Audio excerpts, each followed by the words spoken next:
Assalamualaikum warahmatullahi wabarakatuh. Halo pelajar muria, kembali lagi di podcast Pelajar Muria Milenial Berbudaya bersama saya Umi Zakia.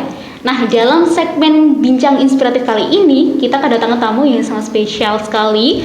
Jauh-jauh datang dari Kudus Kulon. Yakni beliau Ibu Umi Kodarsasi, seorang tokoh yang sangat inspiratif sekali. Beliau ini sebagai pengajar muda dan sekarang mengajar di salah satu universitas di Kudus. Nah, mari kita sapa ya. Assalamualaikum Ibu. Waalaikumsalam. Bagaimana nih kabarnya? Alhamdulillah sehat. Alhamdulillah sehat ya, baik ya. Iya, baik.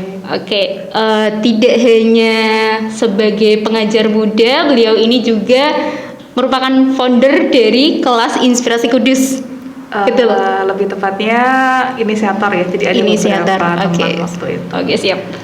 Nah, Ibu, kita akan membincang, mengulas bagaimana kisah Ibu Umi Kodarsasi ini ketika mengajar di pedalaman Sulawesi Utara, tepatnya di Kepulauan Sangihe. Oke. Nah, sebelum jauh-jauh ke sana, Ibu, saya pengen kita awal mula dulu ya, beberapa kegiatan semacam volunteer ini kan yang mengadakan tidak hanya dari komunitas-komunitas tetapi juga salah satunya Kementerian Pendidikan dan Kebudayaan. Betul. Iya, ada juga. Nah, cerita awal mula mendapat informasi pengajar muda, terus bagaimana sih step-stepnya? Oke. Bisa diceritakan Ibu? Iya. Jadi Indonesia Mengajar ini sebuah yayasan swasta ya, jadi bukan di bawah kementerian. Jadi di bawah Yayasan Gerakan Indonesia Mengajar yang diinisiasi oleh Bapak Anies Baswedan ya. Oh, iya. Sekarang beliau menjadi Gubernur DKI Jakarta. Yeah. Jadi pada saat itu gerakan ini merekrut para sarjana, diutamakan yang fresh graduate ya. Jadi waktu itu kami sekitar maksimal 25 tahun seperti itu. Yeah. Nah, jadi ada proses seleksi yang harus kami ikuti. Nah, dari proses seleksi itu kemudian nanti terpilih beberapa orang yang nantinya akan ditugaskan ke berbagai tempat di Indonesia, khususnya di daerah-daerah yang termasuk 3T. Seperti itu. Yang menjadi motivasi Ibu kan kenapa sih harus memilih menjadi pengajar muda di pedalaman? Padahal kan kita sudah berada di zona nyaman di Kudus saja misalnya. Kenapa harus memilih yang kita harus survive kayak gitu? Iya, betul. Jadi sebenarnya dari pengalaman pribadi ya, passion pribadi sebenarnya tergabung dalam organisasi, kemudian gerakan sosial itu sudah sejak dari sekolah gitu. Dan untuk Indonesia Mengajar sendiri yang lebih menjadi trigger bagi saya adalah saya termasuk penggemar sebuah film Laskar Pelangi. Mungkin juga teman-teman sudah pernah nonton ya. Iya, nonton berkali-kali itu Bu. Iya, jadi ada sisi-sisi emosional yang saya tangkap dari film itu gitu, bahwa di situ kita menyaksikan betapa anak-anak di daerah 3T itu mempunyai semangat yang sangat tinggi untuk belajar gitu, dan mereka harus melalui berbagai rintangan geografis, kemudian terutama geografisnya ya, kemudian dari sumber daya pendidiknya, fasilitas dan lain-lain gitu. Nah, itu kemudian mendorong saya untuk berpikir bahwa sepertinya saya pengen mendampingi mereka gitu untuk belajar. Dan pada saat itu saya 1 tahun ya pasca lulus dari S1, kemudian mendapatkan informasi itu dari Facebook dulu. Jadi ada Facebook Indonesia Mengajar dan ada pendaftaran angkatan ke-6. Kemudian saya mencoba untuk mengikuti seleksi pertamanya itu esai. Jadi kita diminta untuk membuat semacam esai, motivation letter gitu ya Bu ya, atas beberapa pertanyaan gitu. Oh gitu, jadi terkait dengan track record kita di dunia sosial itu seperti apa, itu pertama sekali.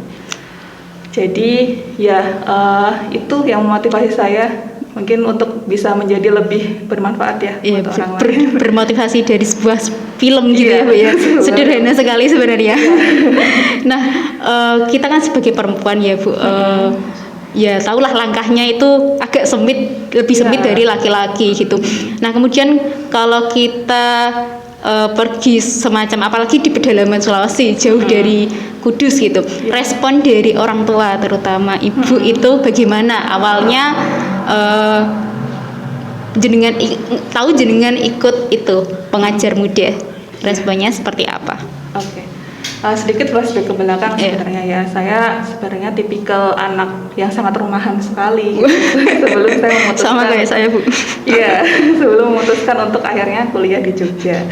Nah, di Jogja inilah sebenarnya saya mendapatkan banyak sekali pengalaman, dan ketika S1 saya juga sambil menjadi volunteer karena LSM di Jogja banyak sekali pada saat itu ya. Nah, jadi pengalaman-pengalaman sebagai volunteer inilah yang kemudian menjadikan terbiasa seperti itu.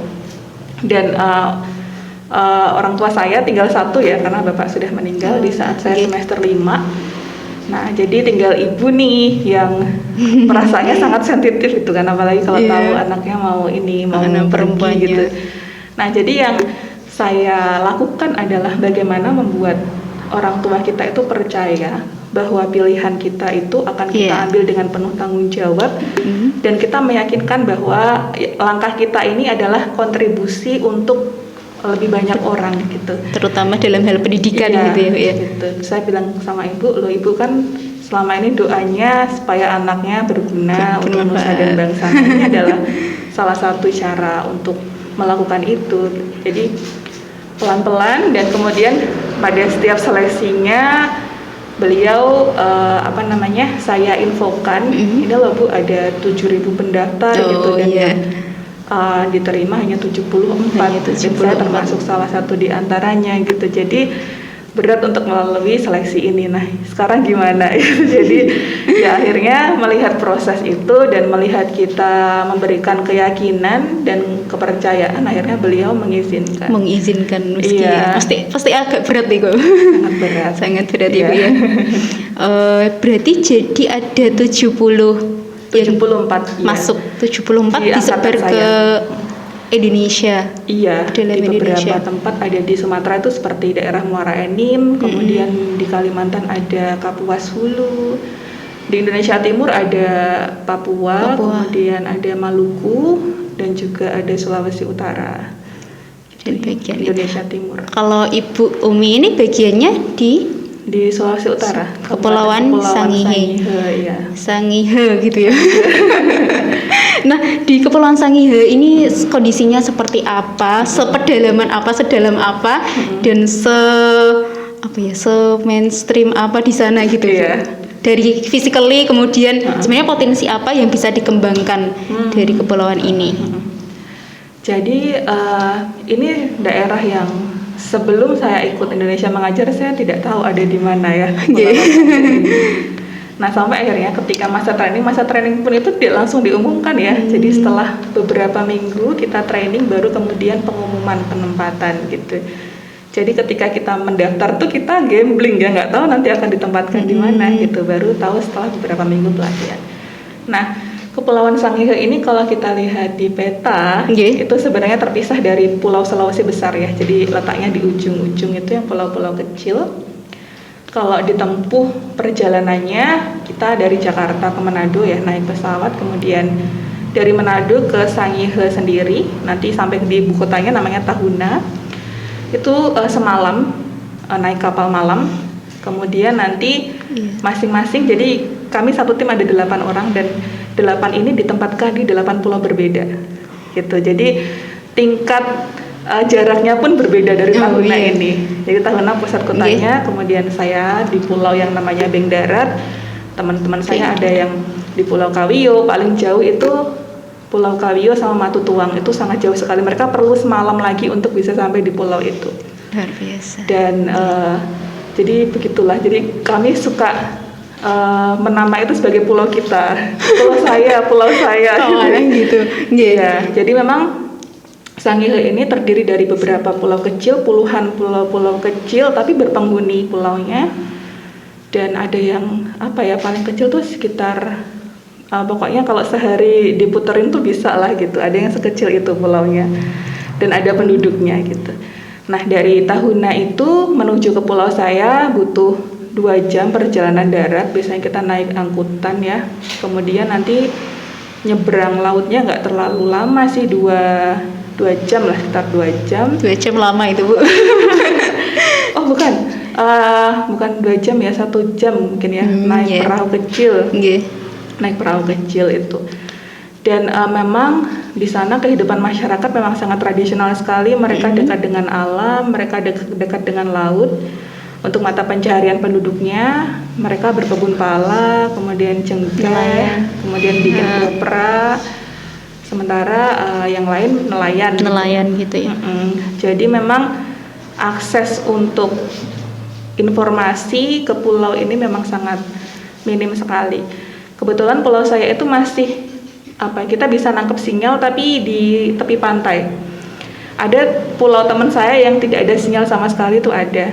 Gitu. Jadi memang belum ada listrik ya,